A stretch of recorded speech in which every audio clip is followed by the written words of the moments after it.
All right. Welcome to What Got You Shook episode 2. All right, this one is going to be your worst, best, funniest drunk story. I have a good friend of mine, Mariah, here, and she's going to start off. Go ahead. I'm trying to think worst, best, funniest. Either one. It's completely up to Um, you. I don't know. I don't get drunk too often, but I mean, anytime I do, it's always an adventure. Okay. Um, I would say one of the first times that I really got drunk with another person was when I was like 18. Is when I was dating the separated guy. And we had gotten a hotel at the oceanfront. We were taking shots. It was his birthday or one of his friends' birthdays. I can't even remember anymore. But I just remember that he was taking shots, I was taking shots. His friends were there. My friends had come down to the oceanfront. So I think that he had went out with some of his guys, so I went out with my girls, and we were texting and stuff back and forth, and they were starting to get really drunk. Um, we were gonna go to this party. The party ended up being lame as fuck. It was just like some guys doing nothing. So then we went back to the hotel room. I told my girlfriends bye. I think his guys, he made them like leave or whatever so we could have some time together. At this point, like, I'm drunk. Even though I have always had a high tolerance, I don't think that my tolerance was as high as it hadn't hit its peak yet. So I definitely had some shots. And I just remember, like, in the middle of us having sex, I'm like, you don't love me. And he's like, what are you talking about? I'm like, you don't love me. Like, I start, like, crying and telling him, like, he doesn't love me. And all, like, it was so embarrassing when he told me, like, once I sobered up, like, I was crying and taking more shots. And I was telling him that he should tell me he loves me and all this stuff. I was really shameful. I do remember that, like, we kind of made things official after that. But he never let me live that shit down. Ever. My God. I don't know. I have so many crazy drunk stories. Any more like that? Um, okay, so this one's super embarrassing. And I've only told like a handful of people, if that. So I went to one of my guys' friends' houses. I think I was 21. I was 21. And I just remember, like, I had started dating this guy, and we were in an argument or whatever. And I went to my guy friend's house. My guy friend knew my boyfriend at the time. I'm drinking. I end up drinking a whole bottle of vodka. I don't remember if it was Ciroc, Absolute, what it was, but it was one of those huge bottles. I just remember taking the first, I would say, 10 sips, or 10 shots in a sense. Um, and talking and all this other bullshit. What they told me when I sobered up was so embarrassing. So apparently, I was texting him, and I had called him and told him he wasn't shit and all that stuff, but I wouldn't tell him where I was. My guy friend told him finally where I was. So he drove from his house to my guy friend's house to come get me. I wouldn't, by that point, I had killed the bottle. So, Solo? yes. So, and it was a new bottle. So my guy friend said, like, he just told us, like, just try to sleep it off and all that stuff. And, because they just, like, they couldn't get me to move. So I ended up crashing on my friend's bed with my boyfriend at the time. My friend slept on his couch. Well, my boyfriend at the time woke up in the middle of the night. And it was just like, because my friend slept on a waterbed. He was just like, I think your bed, like, is bust or something. And my guy friend's like, let me turn on the light and see. Well, they realized I had peed myself. Like, I mean, straight up, just peed the whole bed. Like, when I sobered up the next morning, I should say I was halfway sober. I was like, why are my pants wet? Because I was wearing sweatpants. And I remember my boyfriend was just like, I'll tell you later. Like, and I was just like insistent, like, tell me now. And I was like, why is it bad? Like, I was just mad. And I just remember, like, on the car ride of him taking me home, he was just like, yeah, you peed on yourself. You were calling people. You were texting people. You were talking so much shit. We didn't know what to do with you. We tried to get you to, like, go home. You wouldn't go home. You wouldn't get up. So, yeah, I was a hot ass mess. And then, of course, like, I'm newly 21. So, my mom doesn't know where the fuck I've been, what I've been doing. So, I go home and I see all her texts and calls and stuff. She meets me at the door because my boyfriend has called her. And she's like, oh, so you want to be drunk. Like, of course, you know, she's a Southern mom. She's got to talk shit. But luckily, I had the day off that day. And I just remember, like, I laid in bed and just died that morning. Because I hadn't drank, and, well, I think this is the story I told you a little bit of. I hadn't drank anything, like no water, no nothing. And I hadn't ate anything that whole day. And so that night, when I went to my guy friend's house and drank that whole bottle, the next day, I was dead. I laid in bed for a few hours. My boyfriend ended up having to go to work. He tried to call out. My guy friend came over to pick me up. He took me to the water store before they closed it down. And just filled... Yeah, it's in Lynn Haven. And he just provided me with tons of bottles of water. But I was dead the whole day. Like, I just wanted to die. Because I don't get, like, real hangovers. Like, my stomach doesn't really hurt. My head doesn't really hurt. I don't throw up. I don't anything. And like I said, I killed the whole bottle. And I didn't throw up at all. I wanted to so bad, though. But yeah, I have so many embarrassing drunk stories. That's probably why I don't really get drunk. Tell as many as you'd like. Thank God for my high tolerance, though. Because I haven't been drunk too many times. Any other stories you'd like to share? I don't know if they're really that funny. No necessarily or funny. as embarrassing as these ones.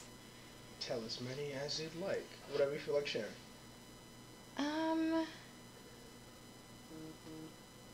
I would just say definitely, like, I'm a cliche girl. Like, when I get tipsy and drunk and stuff, I definitely get to start texting people. I don't really call people, but I definitely text. And I just say the wildest shit. But my problem is, when I'm drunk texting people, I delete my messages. So a lot of times, I don't know what I say until somebody brings it up. Like, hey, by the way, you texted me really interesting shit last night. And I'm just like, what did I text you? I don't know. I don't know why I delete it, but I delete it every single time. I promise you. You're foolish. You're extremely foolish. My God. If it wasn't for the fact of Apple products and having an iPad, I would never know the shit that I say to people. Mm.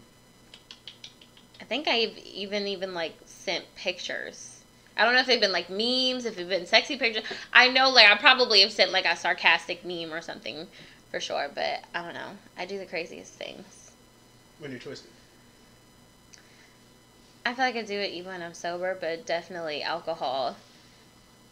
It just makes it more interesting. Yeah. Right then. Yeah. Alrighty. Anything else? No shame in my game. I don't know. Yeah, live your life. Do your thing. It's up to you. You got any more?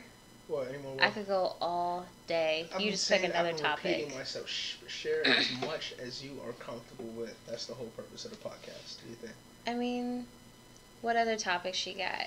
Oh well. So are you done with the drunk story? It's yeah. I Right. don't know if I have anything else embarrassing for you. Gotcha. All right. So I'll go ahead and I'll share. I've been drunk several times in my life. For anyone who did listen to the last episode we touched on addiction, and I spoke about my bout with constantly drinking and shit like that. So the precursor to all of that had went down the summer of 2015, May to be exact. So the precursor, and I'm actually glad you are here because you can attest to what I'm about to tell you because you were present for it. First time I ever got first time I got twisted in public, my bad, was September of 2014. I was living with you, Daquan, Q, and we all decided to go to the club. We had to go to Peabody's because some of us weren't 21 yet. I guess we're talking about me. Yeah. So I meet my brother there. He looks at me. He asks me, "So, you trying to get numbers, or you trying to get drunk?" I kept it a buck with myself. I was like, haircut's horrible, clothes horrible. Freshest thing about me was my Air Force Ones at the time, and I'm just like, Gosh. let me just get fucked up, bruh, for the one time. Let's do it. So he was like, all right, cool, dope. So he goes to me, he goes to Q, and he starts us off with shot of each Fireball. The classic bullshit. Oh, God, I hate Gives us Fireball. Fireball. All three of us, we take it to the head. Then he asks me what I want next. I'm like, all right, let me get a Jack and Coke. He hands me that, hands me a bottle of water, and he tells me the golden rule right then and there. After every hit of alcohol, drink some fucking water. I can tell you right now, that bottle of water, after I finished Jack and Coke, I finished a bottle of water, and that was the last bit of water I had for the rest of the night. So after that, I'm walking around. Every time I wanted some alcohol, I went to him. Simply tap. I find him on the floor, tap him. Yeah, I'm ready for whatever round we're in. I remember getting a shot of Rumpelmans. I remember, he was trying to flirt with the chick who was doing the Jello shots. So he pulled the classic movie, I'm gonna just ball out and like I guess hope that'll work. So we was going through Jello shots and just taking them shits to the head like it's fucking candy. It got so bad to the point where I saw him talking with old girl and I was so thirsty for more Jello shots. I walked up to him and he's holding them in his hand as he's talking to him, and I snatched them right out his fucking hand, right in front of both of them, took them shit, said thanks, and kept it moving. But yeah, I was stupid fucked up on Jello shots, and then the finisher was he found me in Q again. Got another shot. He hands it to me. I'm like, yo, what is this? He hits with the classic line, "Don't be a bitch, just take it." I'm like, let me sniff this first. I don't know what the fuck he's giving me. I sniffed the shit. I'm like, this shit smells real familiar. I've had it before and I just couldn't place my finger on it. But I said, fuck it. Took the shit anyway. As soon as that shit hit me in the back of the throat, I instantly knew what it was. This motherfucker gave me 151, and I'm actually glad that you are back, Kendrek, because that's where I remembered it from. Yo, happy ass, you drink that shit, you sick fuck. That shit is horrible. Isn't how much alcohol is in that? Oh my god. 151, bro. Yeah. So cut that shit in half. Yeah, that shit is I think bad. I've had it once or twice, and it tastes just like gas. Yeah. Tastes like and smells like gasoline. Yes. I mean, I'm not down for the challenge, but I just can't handle the taste. Nah, bro. Like as soon as I hit that and it hit me in the back of the throat, that burn hit and that taste, I was like, oh shit, this is fucking 151. I was like, yo, what the fuck? He looked at me. And he's like, he was like, oh shit, yeah, you're fucked up. Go to the bathroom. All right, cool. I go to the bathroom, take a leak, go to wash my hands. I remember having to spit up in the sink, so I spit up, and all I saw was purple. And I was like, what the fuck? Rinse my mouth out, spit a little bit more, and I remember some white dude tapped me in the shoulder. He asked me, was I okay? I was like, yeah, I'm good. Next thing you know, I'm like hunched over the fucking sink. I'm not throwing up or nothing, but I'm laughing like my fucking head off, like I'm the fucking Joker or some shit. And then I didn't know how long I was there. Next, you know, Quantez, he's like, yo, I feel his hand on my shoulder, and he's like, yo, what the fuck are you doing? He's like, yo, bruh, you doing too much. What are you doing? And when I turn around, whole fucking bathroom is just backed up because of me, because I'm in everyone's fucking way. He's like, yo, we gotta get you the fuck out of here, man. Come on.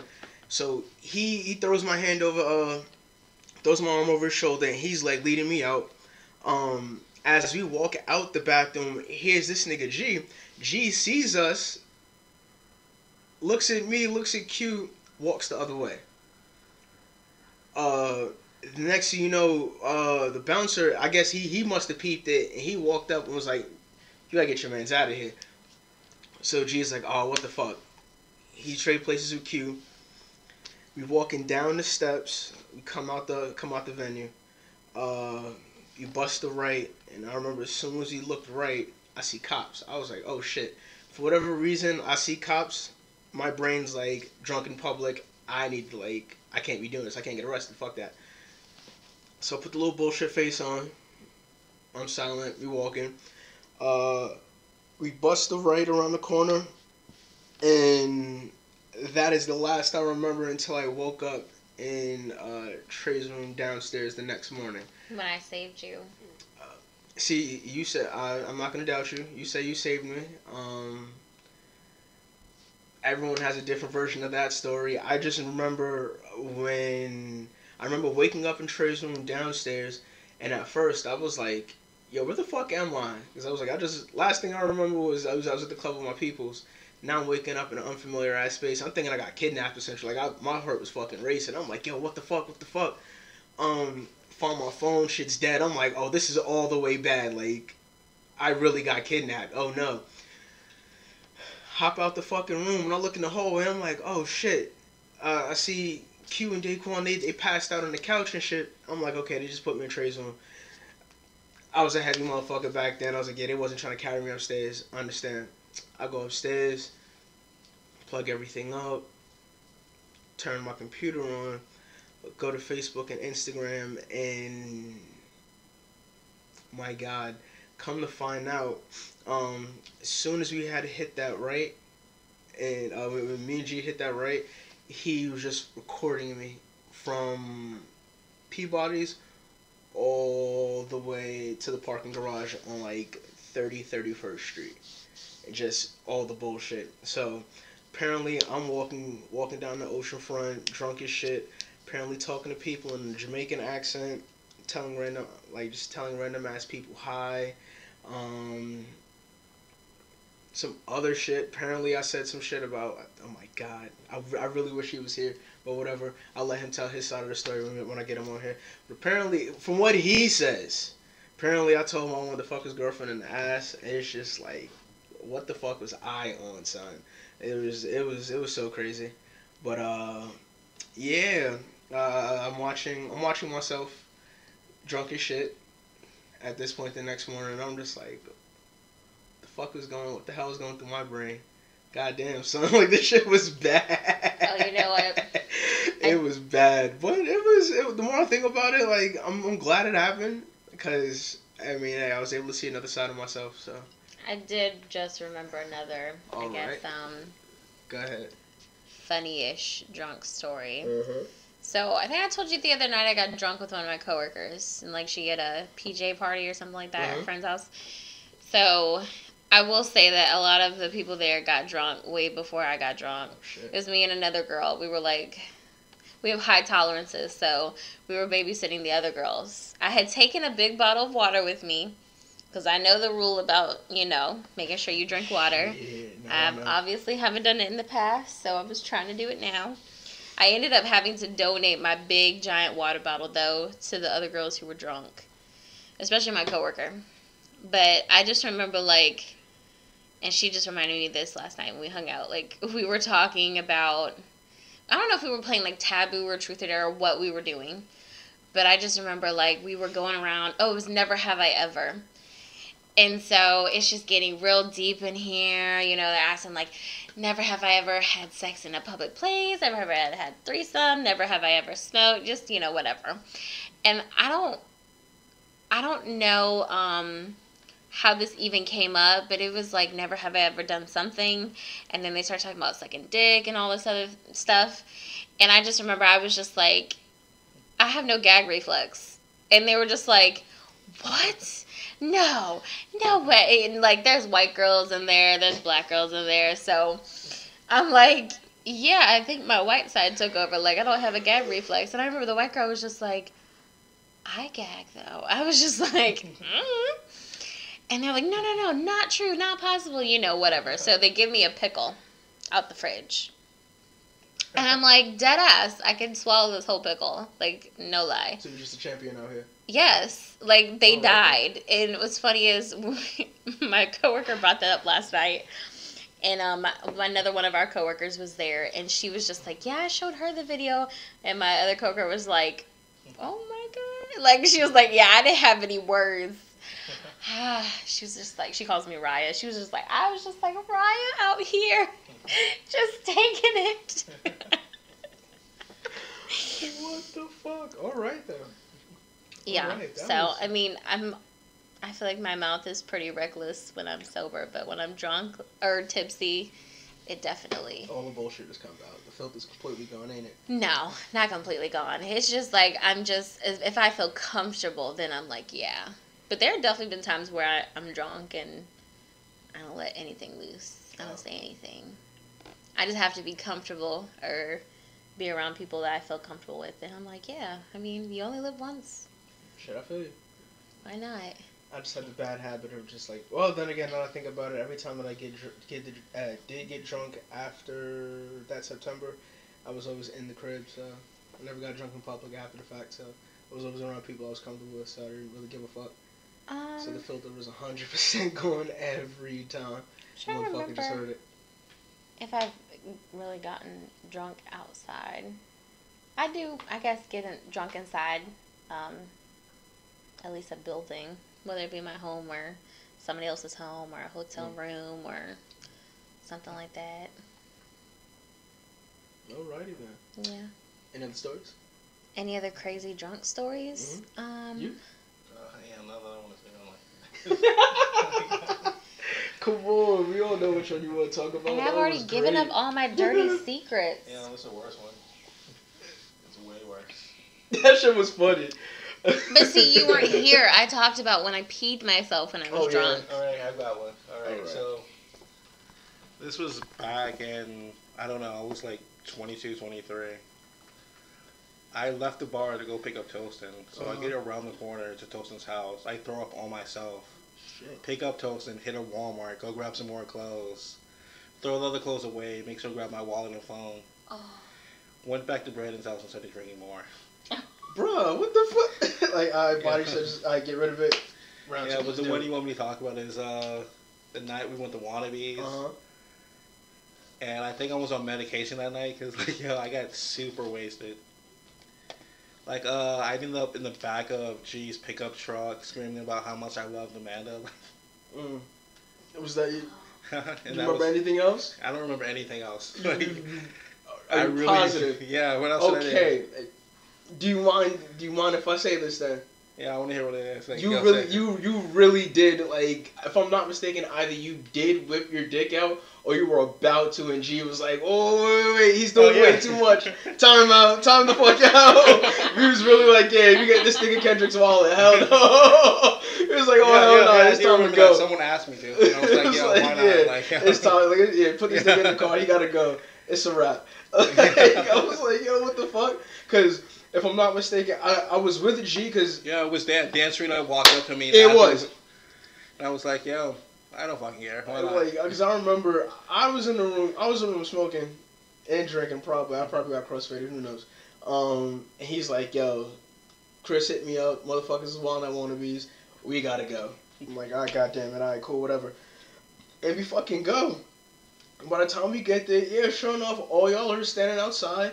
And I'm a little frustrated because I'm like, y'all just fucked, you just kind of like, this whole situation just fucked up my whole vibe that I was developing at the crib, and now I gotta deal with this. I'm like, what the fuck is going on? And then as I'm watching everything unfold, sure enough, yeah, I'm like, this nigga Kendrek really just shut the whip his beef out. I'm like, no. Yeah, to be fair, and I was asked to. It was not like I was just going around with my dick out. That's the excuse? Yo, so actions that you're not a bitch? Yeah, nah, they hit me with that. Like, it's the classic. They were like, do it for the vine. I was like, fine's been dead, but whatever. It's the classic. Either do it for the vine or just don't be a bitch. Alright, okay, cool. Yeah, you got me on that one, bro. Yeah. I'll wear it. Holy shit. Yeah, and I was really wasted at that point, too, so.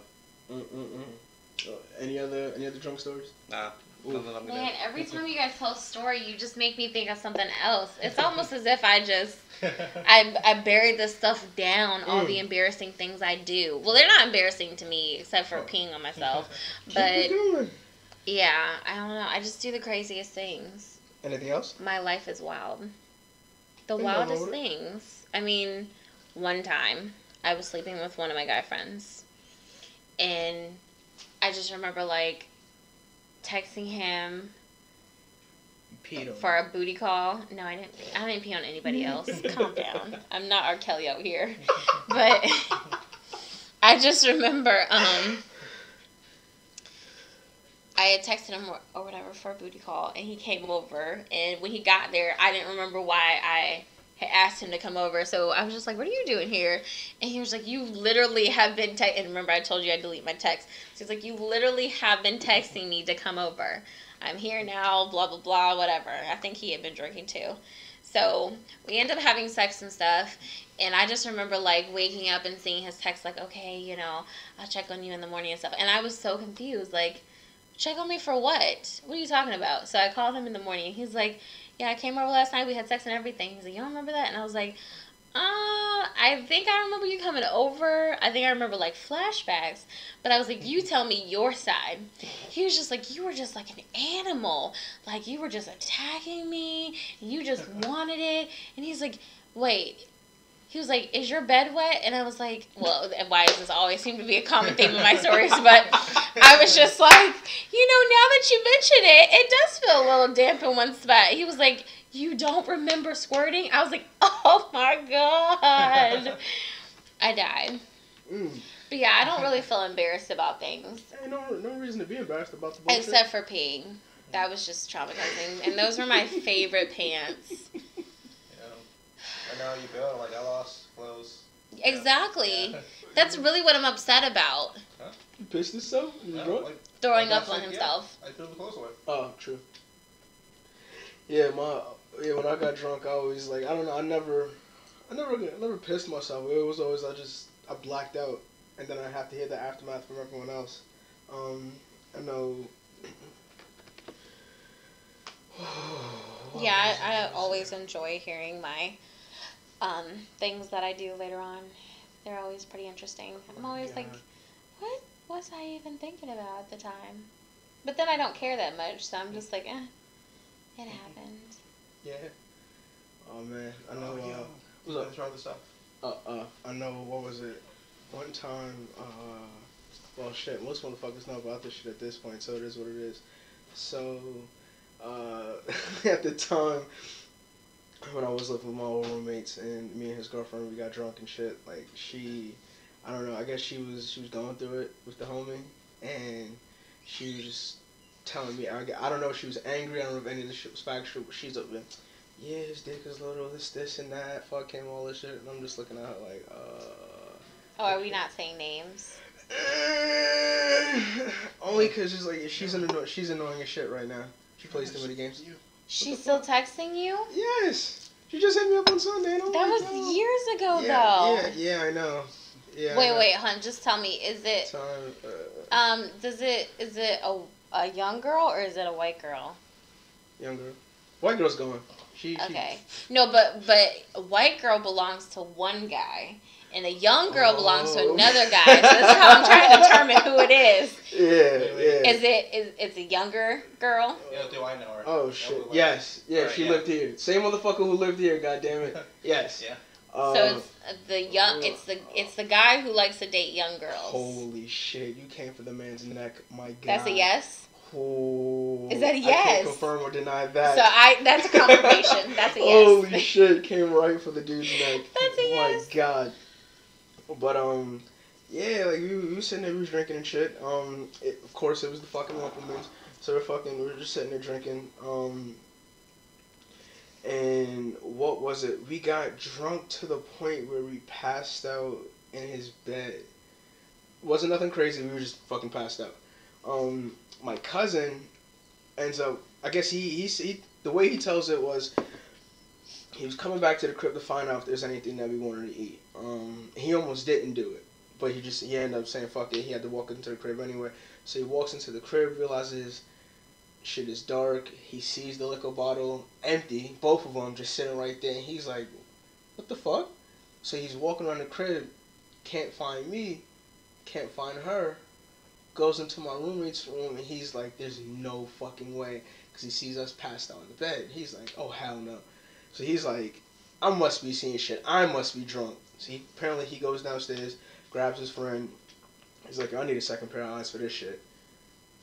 Comes up, and he's like, yo, am I seeing shit right now? She looks and she's like, nah, that's both of them. They both twisted and they're both passed out in this nigga's bed. So he's like, alright.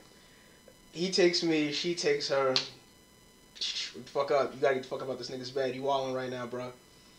I wake up. I remember this part. I remember getting up. My room is down the hall, so that was probably one of the top 5 hardest walks I've ever had in my life.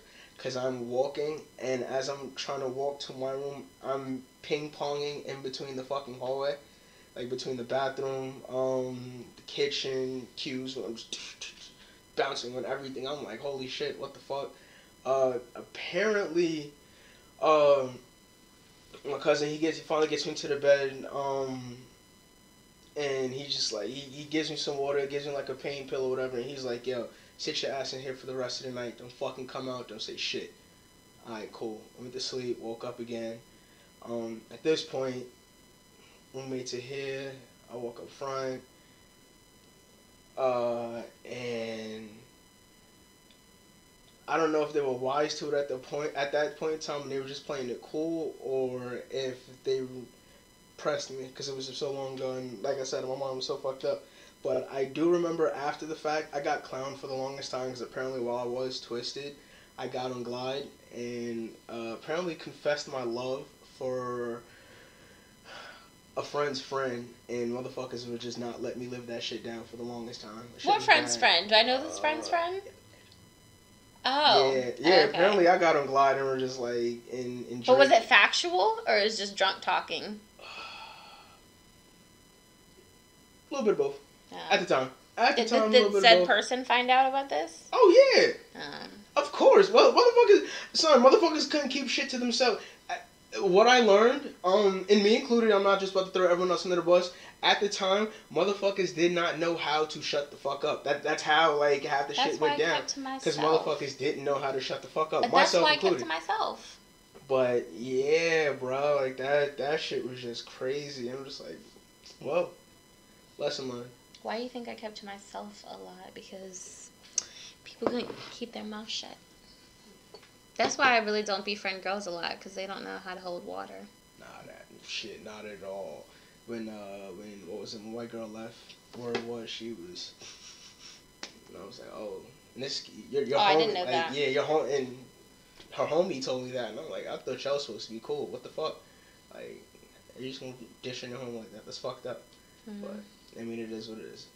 I feel like there's a lot of crazy stories with the house we used to share together and a white girl. There's so many wild. fucking. I mean, I almost fought a white girl when I first. You gonna fight her? Oh. Yeah. You gonna fight her? I think that's the last Who?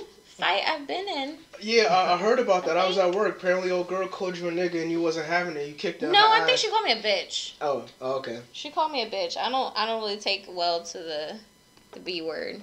And even, like, females who call their female friends bitches and stuff, I'm like, no, I'm not your bitch. We're never going to be bitches. No, bitches is what I call somebody who's lame, but, yeah, she called me a bitch and it was over. I mean, we were arguing and stuff. I don't really do the whole arguing thing. I'd rather, like, talk with my hands. I'm calmer now. Yeah, I do a little more talking now, but back then, I didn't do the whole talking thing.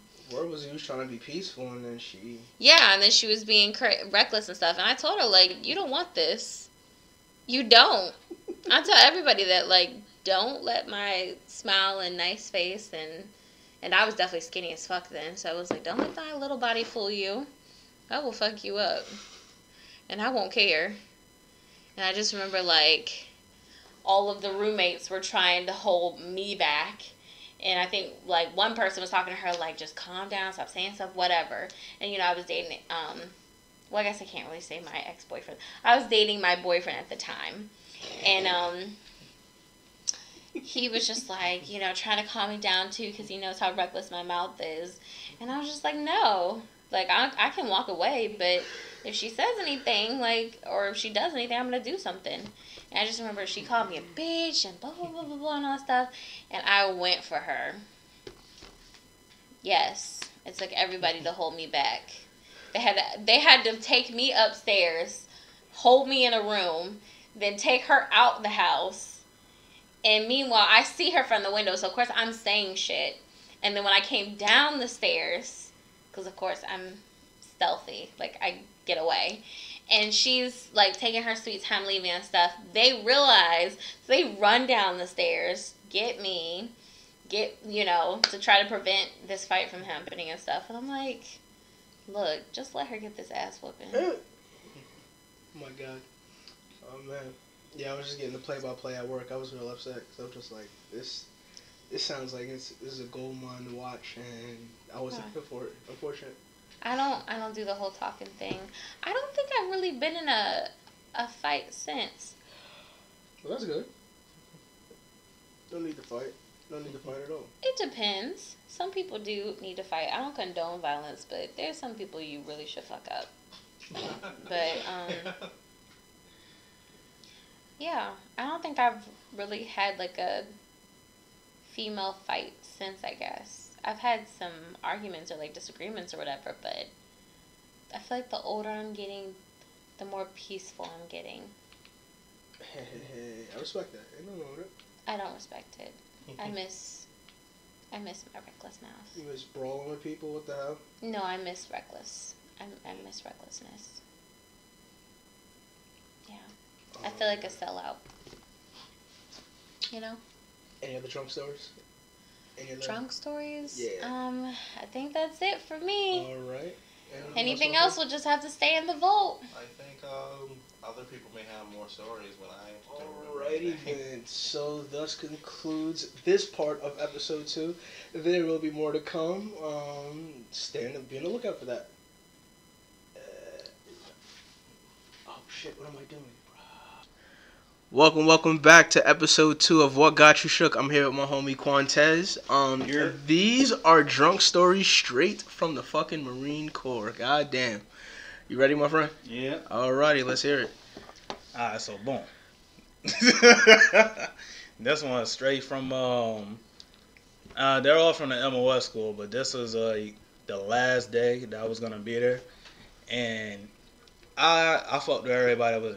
You curse on it, right? Do your thing, dog. Hell, you curse. So I was fucking with everybody there because I was the guy that was bringing on all the new Marines. So all the new Marines that were there, they knew who I was at the time, and they was all cool with me because I was cool with them. I wasn't an asshole about my position and what I was doing.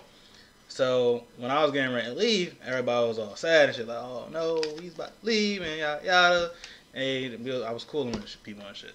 So what was gonna happen was, I didn't know this was gonna happen, but some people was planning some things with drinking and whatnot, and we was all gonna have a good time.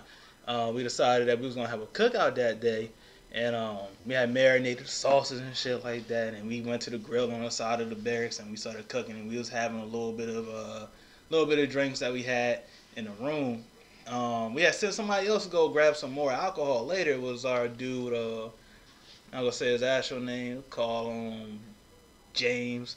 So James, he had a connect that was supposed to go to the store to grab us some drinks, because of course we couldn't go and get it ourselves.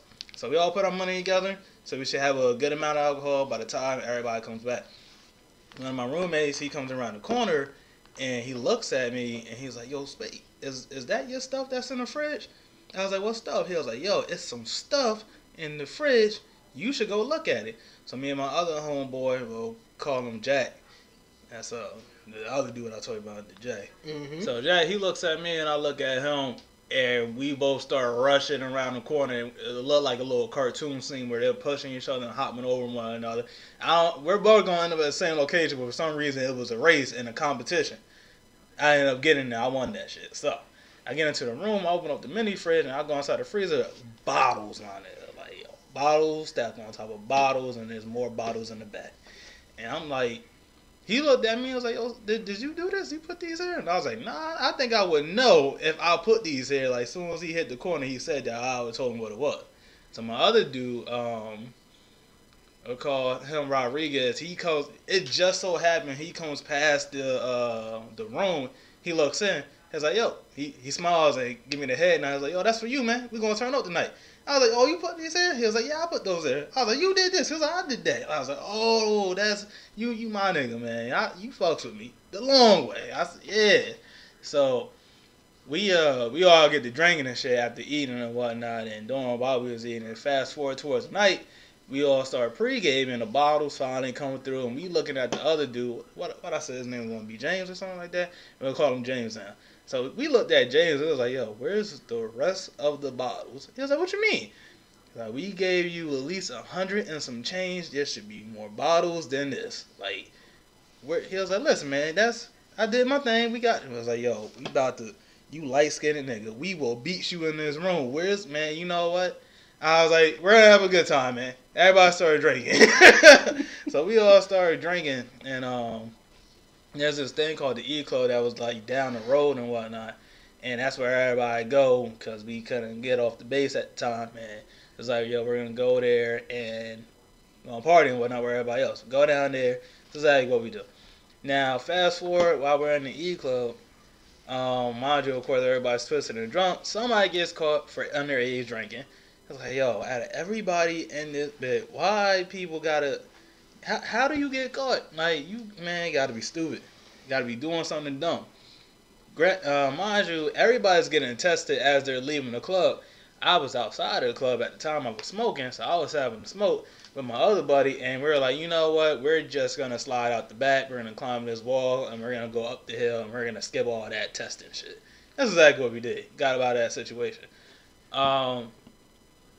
There's something that happened between me and my girl prior to going to the E-Club. Actually, no, it's something that happened at the E-Club.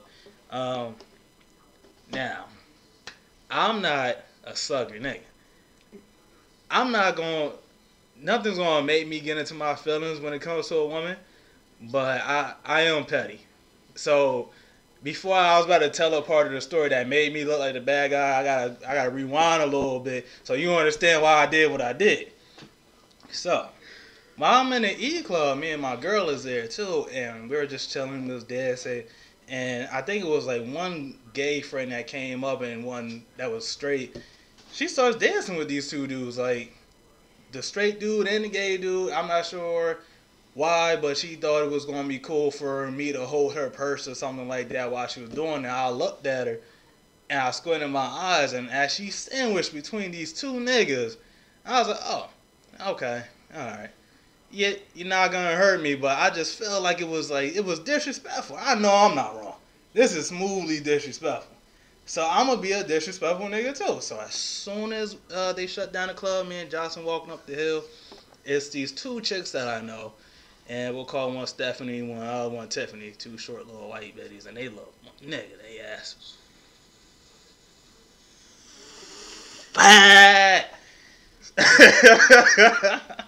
So I slide up on both of them now. They know me to come flirting with them at any point in time. One of them was, I would say it was Tiffany. We was kind of working together and shit like that, and we was always in the office, and I was always messing with her, and she knows I was really trying. That's another one that was in the office too, but she wasn't there at the time, so ain't got to involve her in this one. So I wrapped my arms around both of them, and I'm like, so what y'all getting into? Cause y'all trying to get into something with me? Like, what's going on? Like, we could have something going on in my room tonight. What's up? I made a mistake by calling Tiffany, Stephanie, and Stephanie, Tiffany, and they both looked at me. And I was like, oh, wait. Listen, I'm a little drunk, y'all. Don't, I think it was Stephanie that kind of pushed off me. I was like, nope, you missed a chance. It's too late. I'm out. I was like, oh, no, wait, don't be like that. Don't. And then I looked behind me. This is the part where I say, hey, I'm not the bad guy here. My girl's walking up the hill, and she sees me. So I let go of the other chick. And I just walked off to the left, and I joined my dude, and we just keep it pushing. And I was like, yo, I think old girl saw me with the other two chicks, but hey, listen, I'm not wrong, right? I'm not wrong. It's cool. It's whatever. So we finished going up the hill, and everybody returns to the barracks, and Johnson, what happened? Somehow we turned all of the barracks into like a party scene. Somebody came out with 2 giant speakers.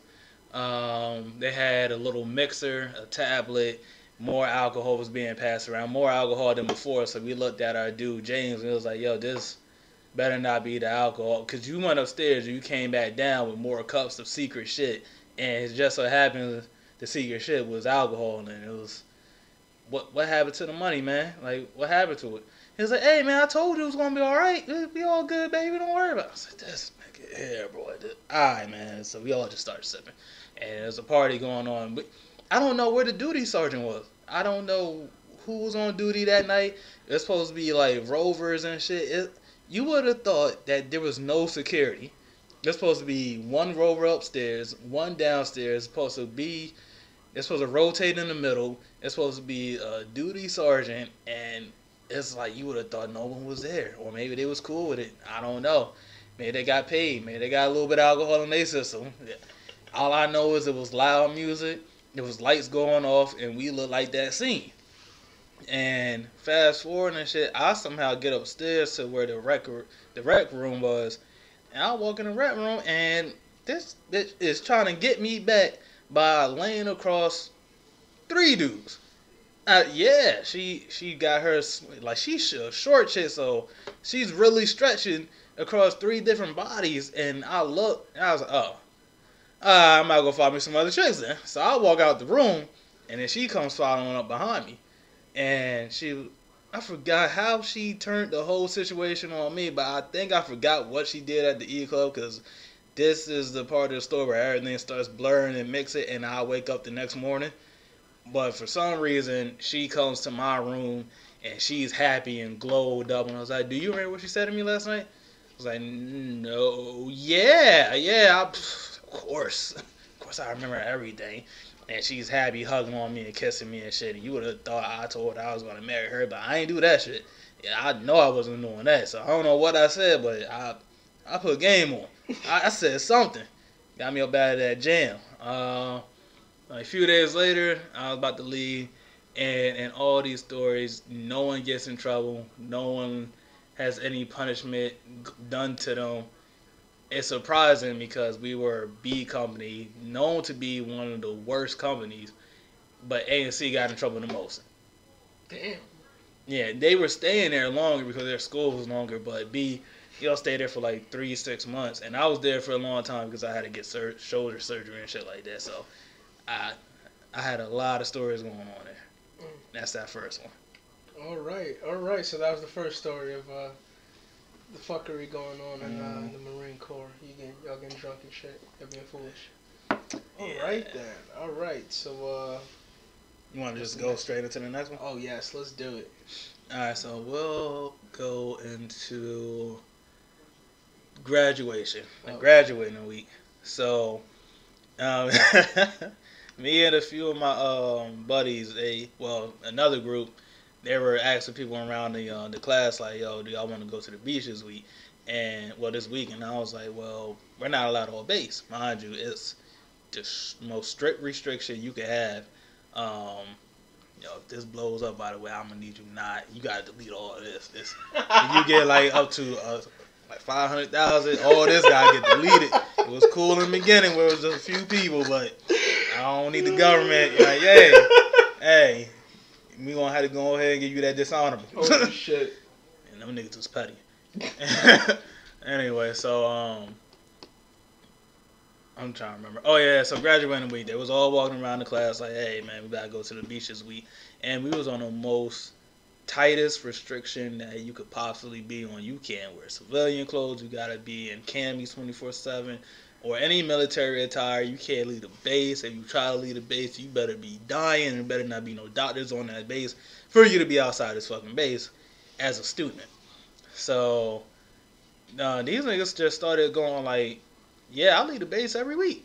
I was like, what do you mean? He was like, yeah, I got a little shorty off the base, and he was like, I'm from this area and shit like that. I go out there, I go fuck with her, and I come back.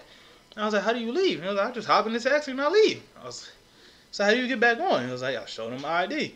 But they don't ask you no questions. He was like, they think I'm a regular Marine and I'm just coming on back.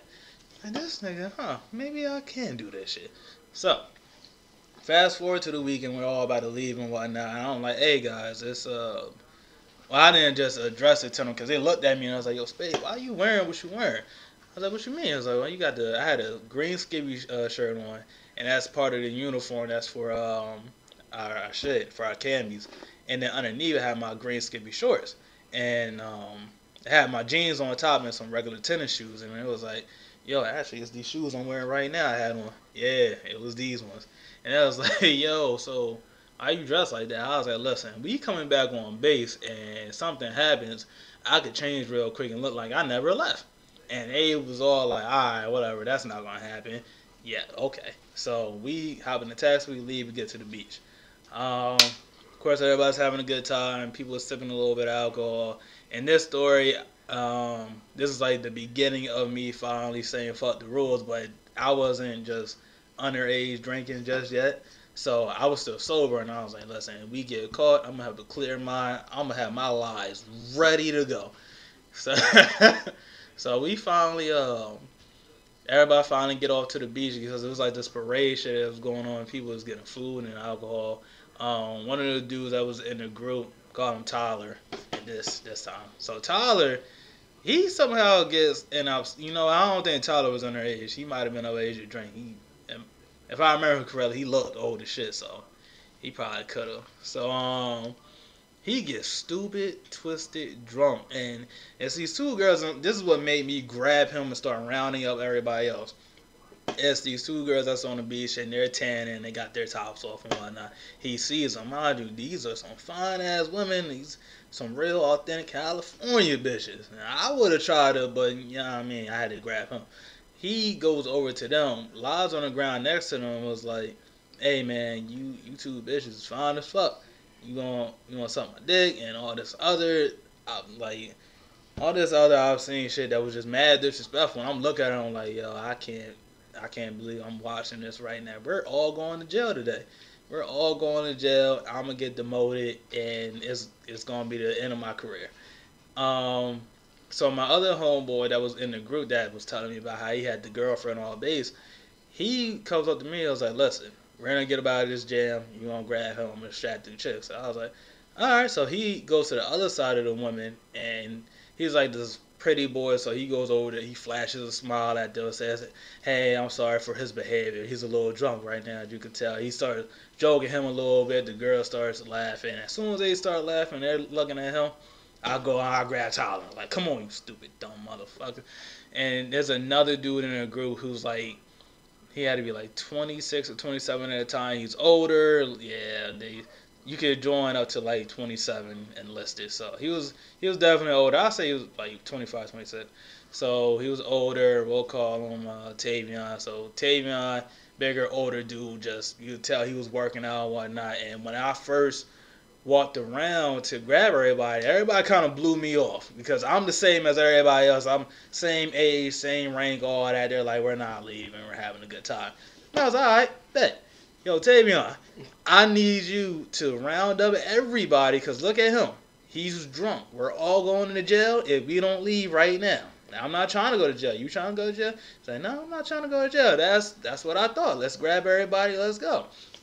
And it was another tall dude, and he was an arrogant piece of shit, and he was at first not trying to listen, not trying to hear it, but finally we got him in the taxi, we all leave. A few hours later, like, had to be like 2-3 hours out, so as we finally start getting back to the base, I'm like, alright, listen, y'all, I think that we should park, but have the taxi drive us off a little bit below the barracks. It's, was it nighttime? It was at night? Nah, the sun was just going down. I was like, listen, we can kind of get away with just walking back to the barracks, even in your civilian attire you're not supposed to be, but we can act like from a distance we're not going there, but we just slide into our rooms real quick. Everybody said fuck that. They weren't trying to hear it once again, and we pulled up in front of the barracks. Now, I'm on the side where if I step out the car, I'm still on the side of the taxi. You can't see me if you're in the barracks or you're walking out from underneath it. Me and Tavion were the last few people to get out the car. And when I get out the car and he gets out of the car, we both notice everybody scattered like some cockroaches. People that weren't in their skivvies are now suddenly in skivvies. And I'm like, well, where the fuck were you hiding those at? Because I was open with my shit, but you weren't open with your shit. we had the same goddamn plan, didn't we? But as I realized all that, I looked up, and that tall, arrogant dude, I call him Eric, he's at parade rest, and for those who don't know, that's when you got both hands behind your back, and usually like that when someone's chewing your ass out. And sure enough, it was a sergeant on duty chewing his ass out. Why? Because he's in civilian attire, and he's trying to figure out why the fuck is he in civilian attire. We go right back around the taxi because we had came around, and we're bent down. I'm looking at Tavion looking at me, and I hit him with the, yo, I'm sorry, dude. He was like, what you mean? I started unbuckling my belt. I slid off my shoes. I dropped my pants. And what am I in? I'm in Marine Corps attire. I got my green shorts on. My green shirt's tucked into the green shorts. I look like I just came off and running some shit. And I take my jeans. I throw it in the back of the taxi. It hit the floor. I close the door. The sergeant is walking down the steps, and eventually he comes around the taxi to my side. Tavion's crouched down, going around the other side of the taxi, but when he like finally leaves the side and he tries to sneak towards the barracks, Sergeant's like, hey you, I see you. Like, he goes off and you chase after him. Man, I slide back in my shoes, I fix them, not dart real quick straight to the barracks. I'm out of there. Fast forward, so Eric and Tavion, they got duty for the rest of the week. They're cleaning until niggas gotta leave and graduate or whatnot. Our staff sergeant got the whole squad out, and he's well, not squad, platoon. He got the whole platoon out in front of him. He's like trying to figure out who else went out there with them. He knows it just wasn't those two. It was crickets, silence, not saying shit. Hey, listen, staff sergeant was cool, but we not telling you all that, bro. You tripping. We gonna go ahead and graduate, and you gonna be all right.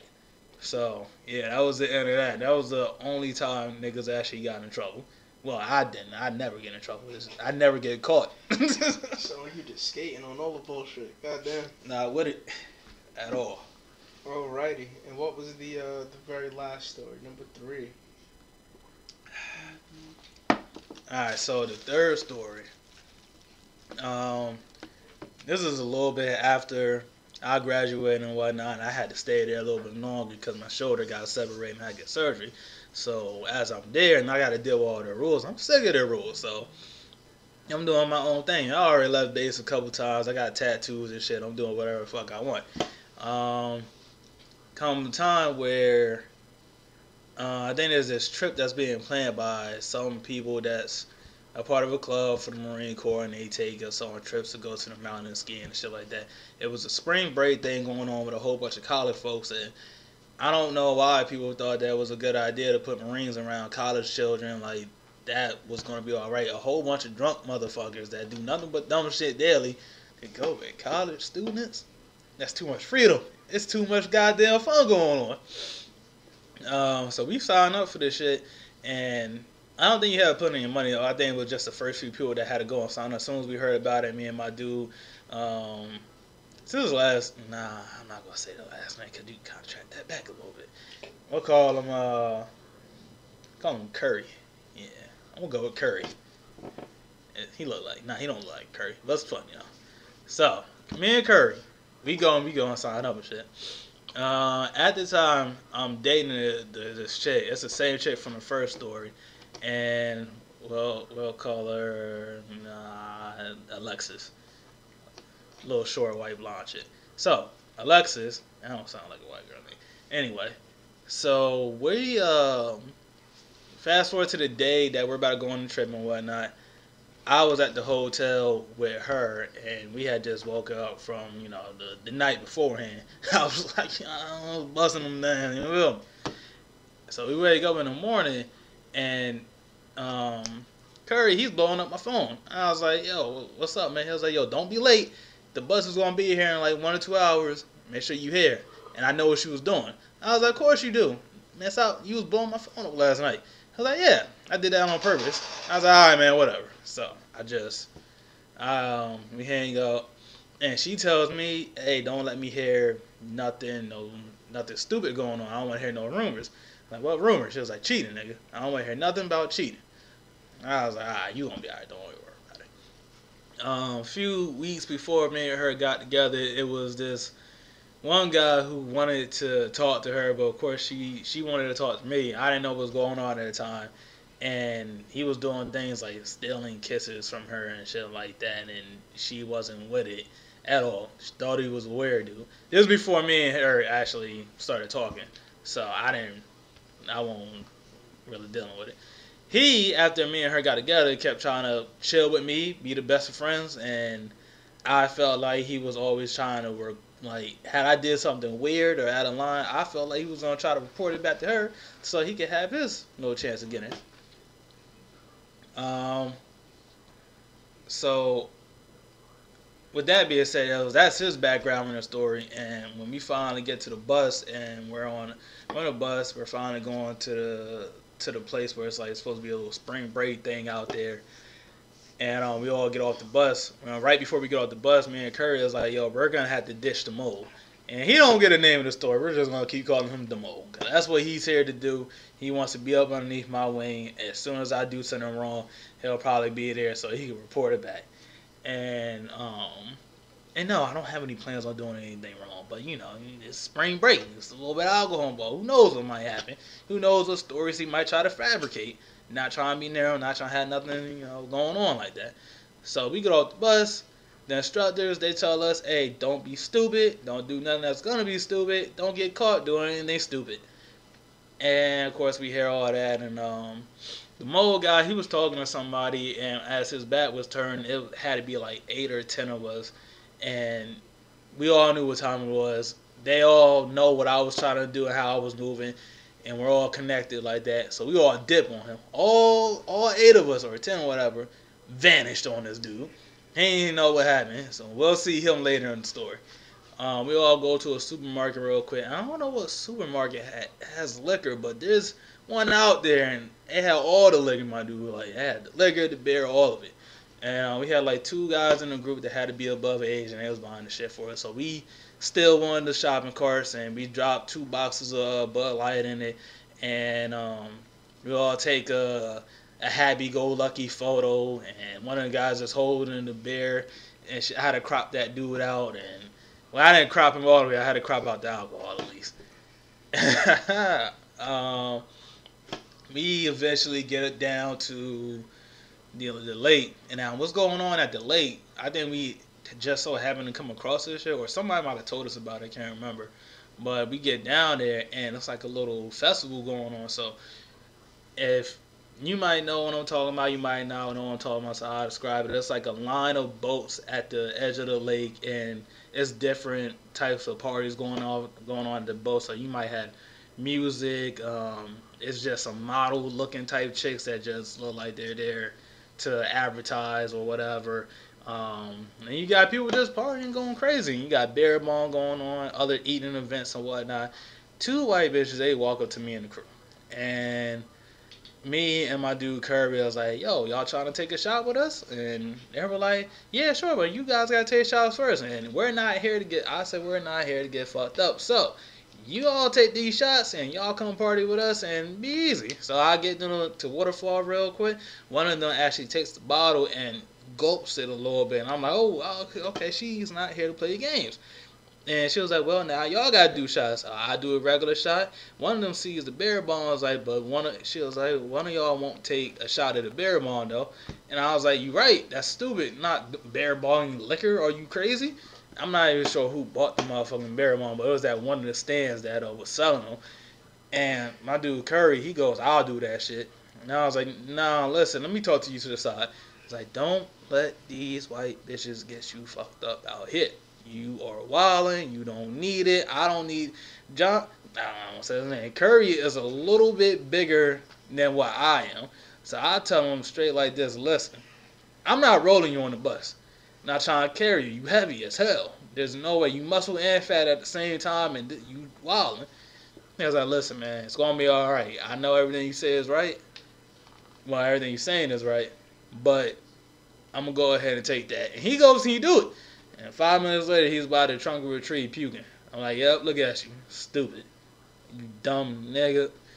A little bit after that, there's really not too much wild stuff going on while we're out there at the lake and whatnot. We just out there chilling with women. We dance with them. We all drinking, rolling up and down. Security going off, and we're dodging them. It's crazy how we're not caught out in the open drinking open bottles of Rodriguez. And we I'm gonna need y'all to.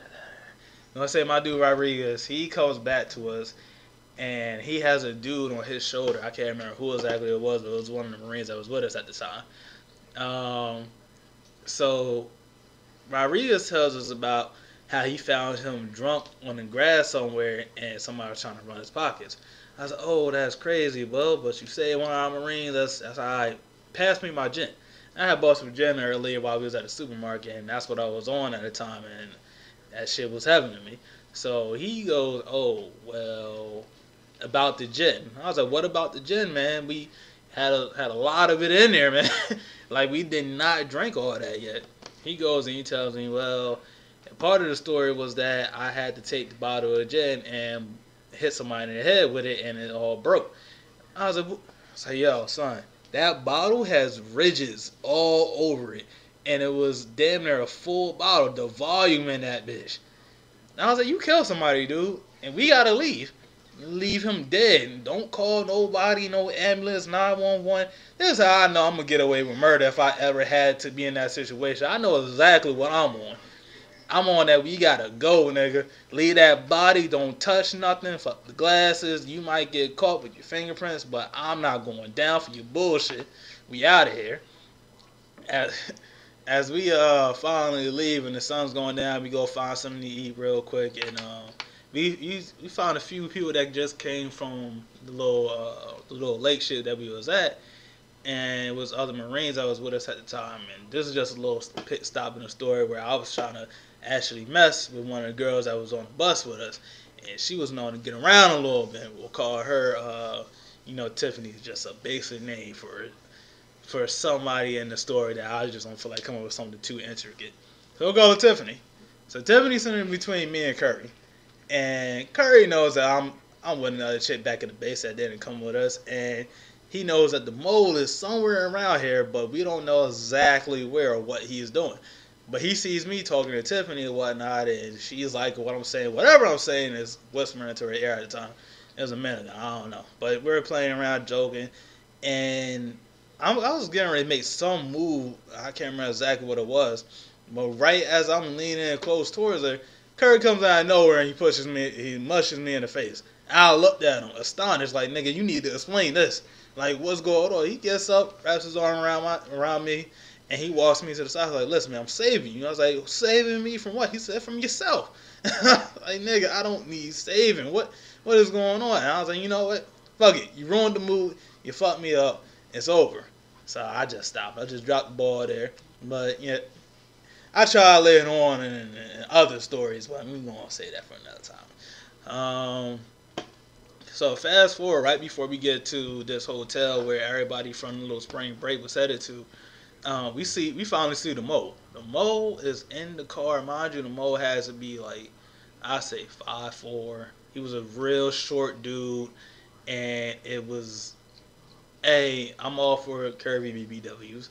This is a super, like, she's filling the car, man.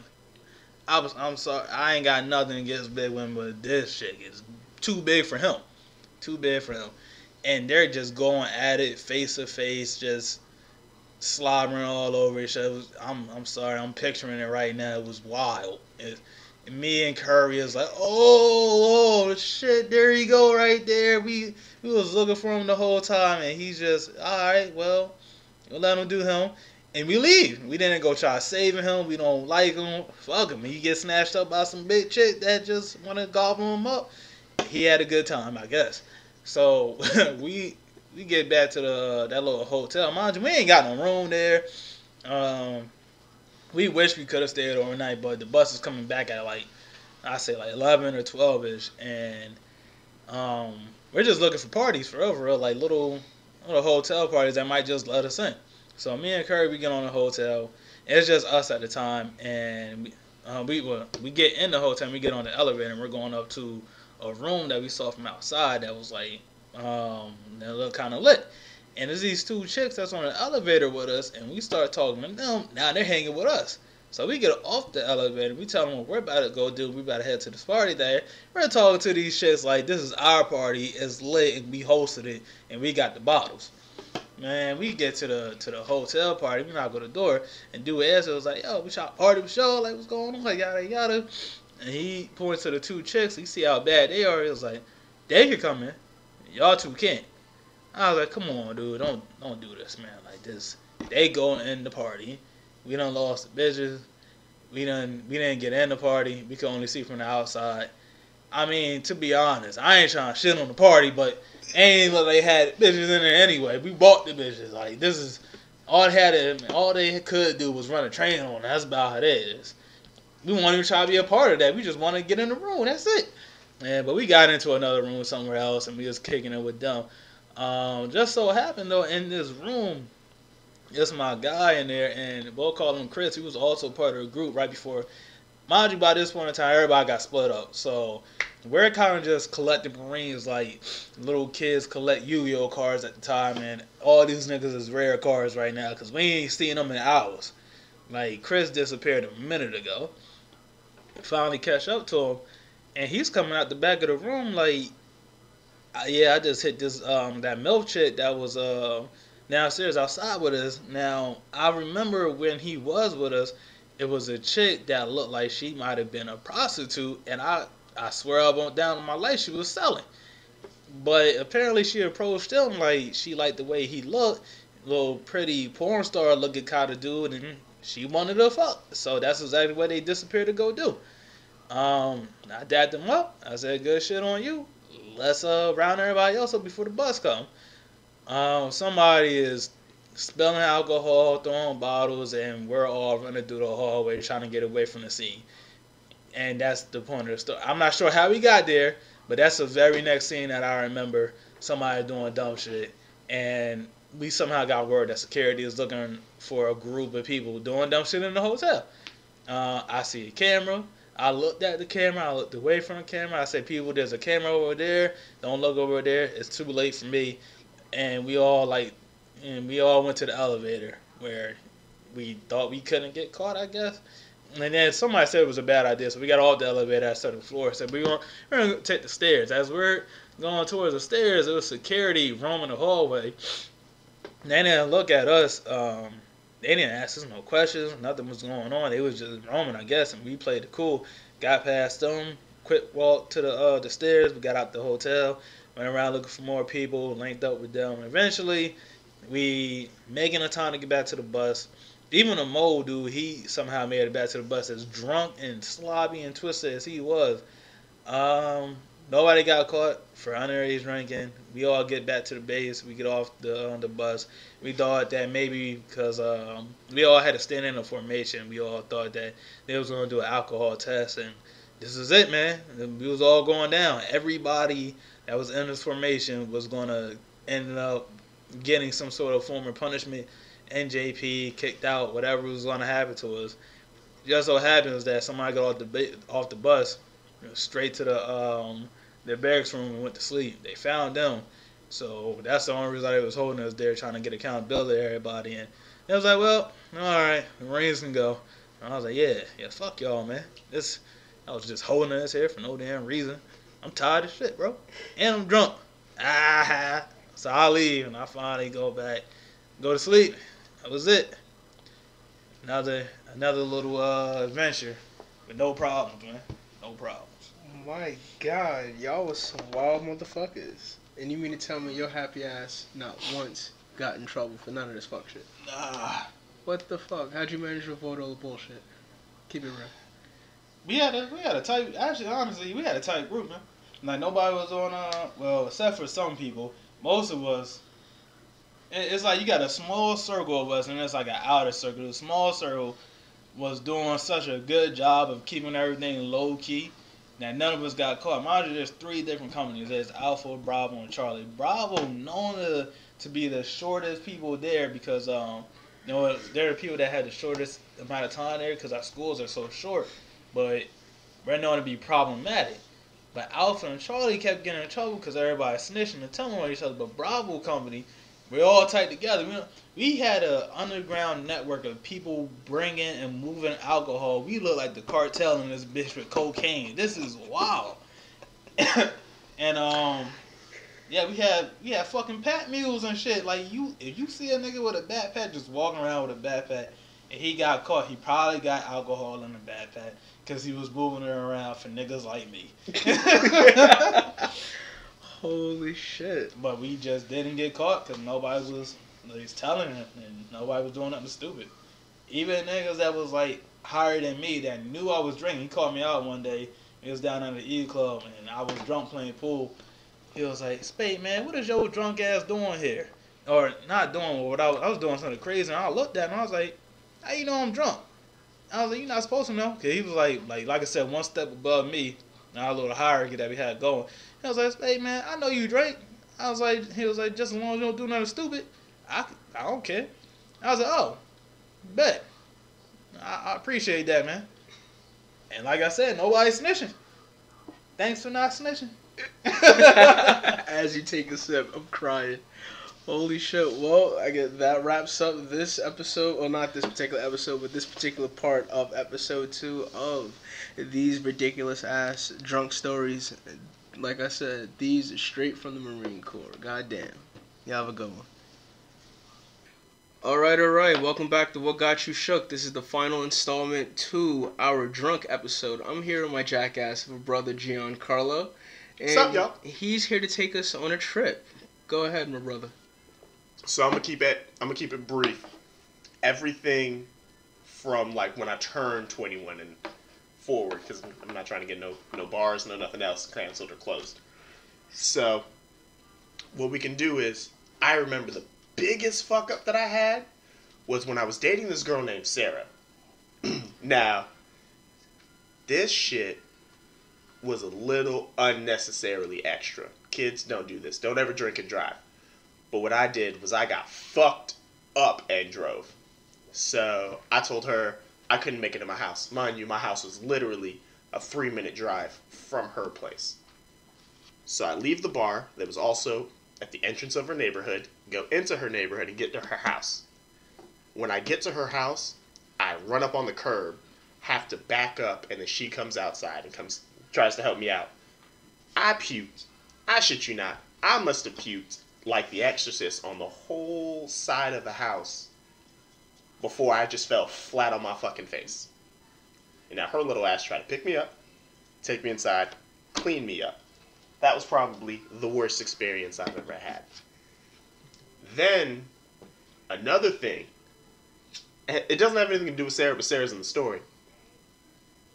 I hadn't seen my brother Farley for years. I think he left.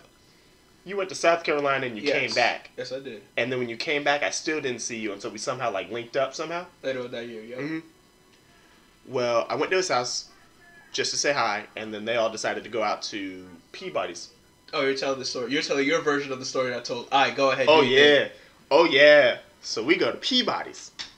Now, since I hadn't seen him and I missed his birthday, I told him straight up, I'm going to tell you right now, I'm going to pay for the drinks, but we can either, A, try to get you females, or B, get you fucked up. Which one do you want? Now, Farley at the time, he wasn't really feeling it, so he was like, you know what, just get me drunk. I said, cool, I'm not finna pressure nobody. I got you. That was the first mistake. Yep. That was the first mistake. Because the only other person there was Q. He was in the earlier segment. Yes. It was Quantez. And I was paying for drinks for me. I was paying for drinks for Quantez. I was paying drinks for Farley. And Jello shots. Everything. The whole after the whole night was said and done, it was a 200 plus tab. That's not including the tip. And I tipped quite well. So it was horrible. But I realized Farley started getting fucked up when I'm trying to talk to the Jello girl who was kind of feeling me, and I was like, all right, cool, I can push this.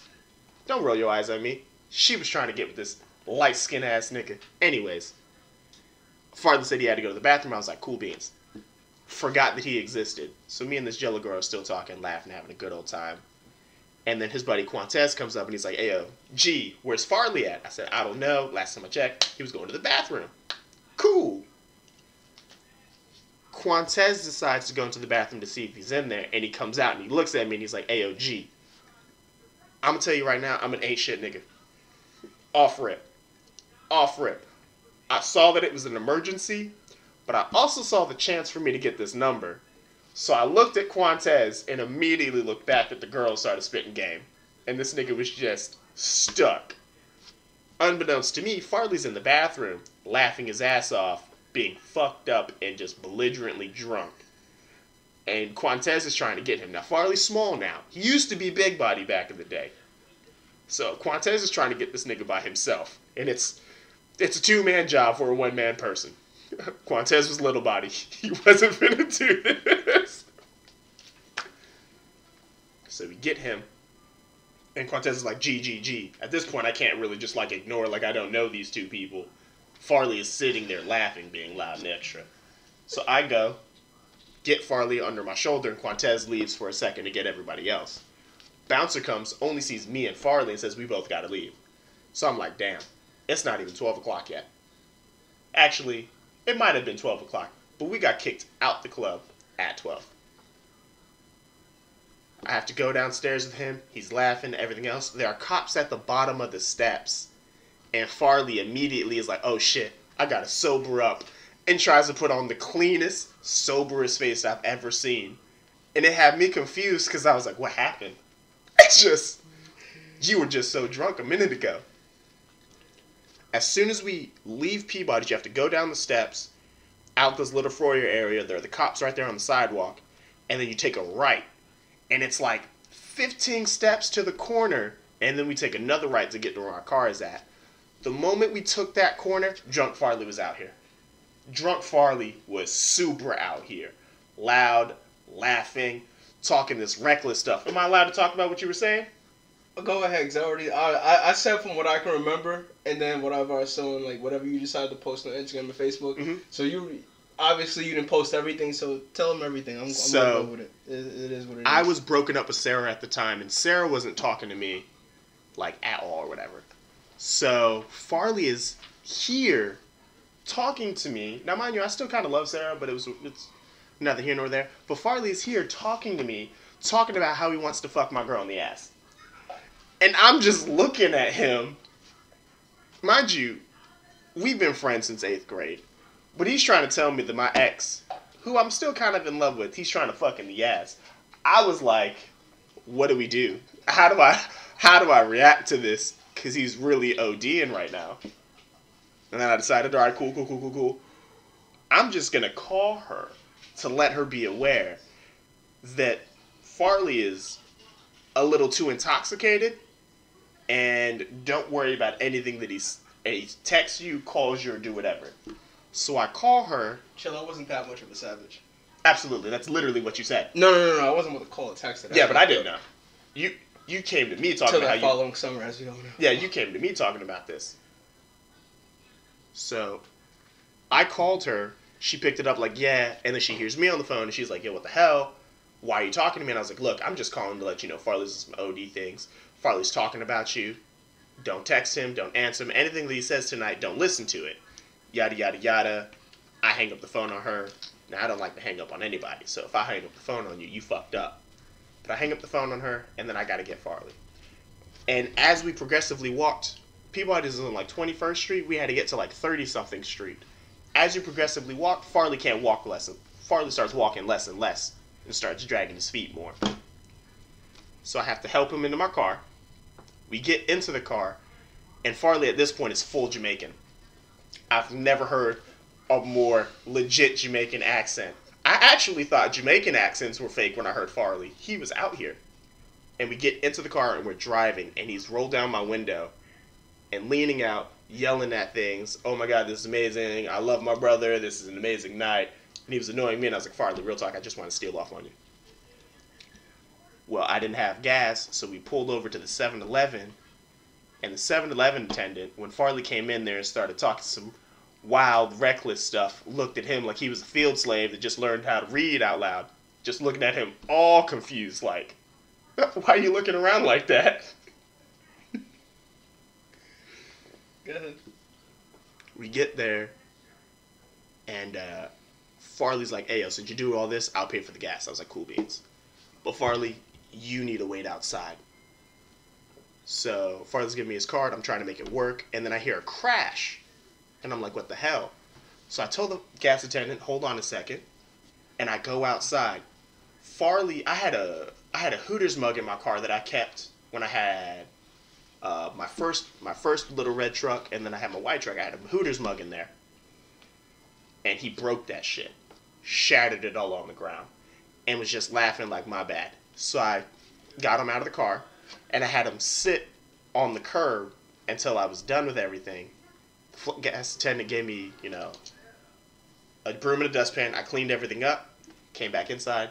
We paid for it. And the next thing I know, when I finally got the car to work and I was about to go fill up my gas tank, I look at Farley. This man is passed out asleep, not on the curb where I left him. He's got his one leg on the curb and the rest of his body is on the ground. And I was like, what the fuck is going on? Wake him up, put him in my car, fill up the gas, and get to his house. And when I get to his house, I'm still waiting for all of his friends who I can't get in contact with. So I have to get him out of my car. And when I get him out of my car and then I put him up against my car to shut the door, he starts screaming. And I don't know if you've ever seen the Boondocks or just Dave Chappelle, but he's like, fuck yo shit, nigga.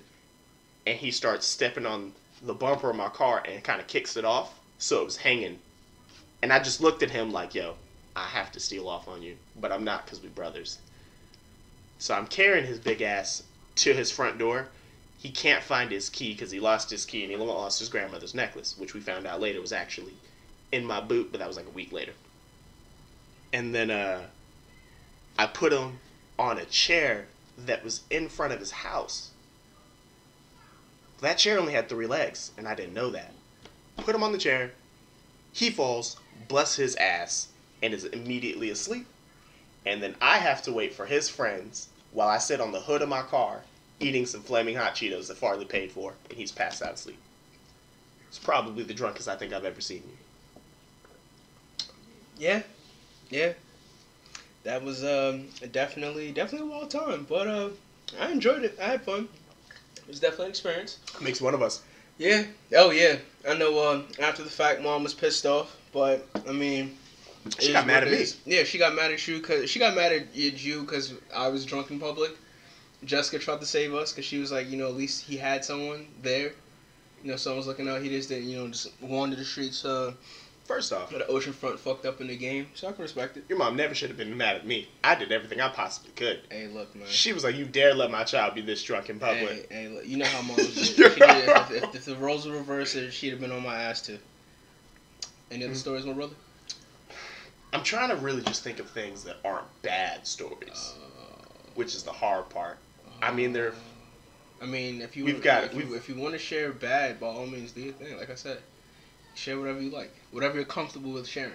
I mean, I remember that I made the professor Poontonium that one time, and we got super fucked up at the house.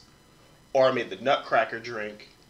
So I made a drink that was mostly liquor and a little bit of Tampico, and it was New Year's, I believe. Okay, so another really, really crazy story is the moment where I knew Kendrek just didn't give a fuck about anything. So we have a friend. This is going to be extremely not politically correct, but for the most part, this man's name is Big Gay Dan. He's called that because he's like 6'6", 300 and something pounds, and extremely gay. And he is I think he's pretty cool. I think he's pretty fun. But we were sitting in the square outside of this karaoke bar named Wannabes. And so it was me, Big Gay Dan, Kendrek, and I believe Brandon was there. And there was somebody else with us. I want to say it was Chris. And it was Farley. So we start getting into a conversation.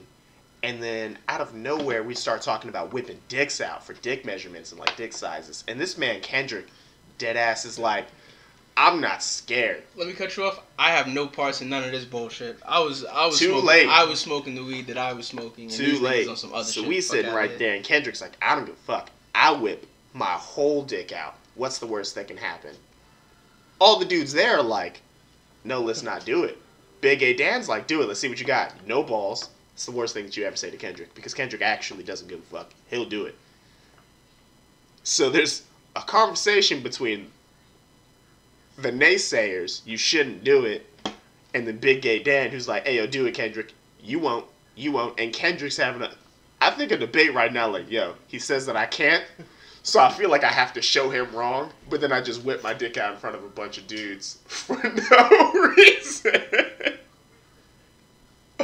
Oh my god, that night was horrible. That night was so bad. Let's not even get to the part where I made out with Chelsea. So, we can skip that part entirely.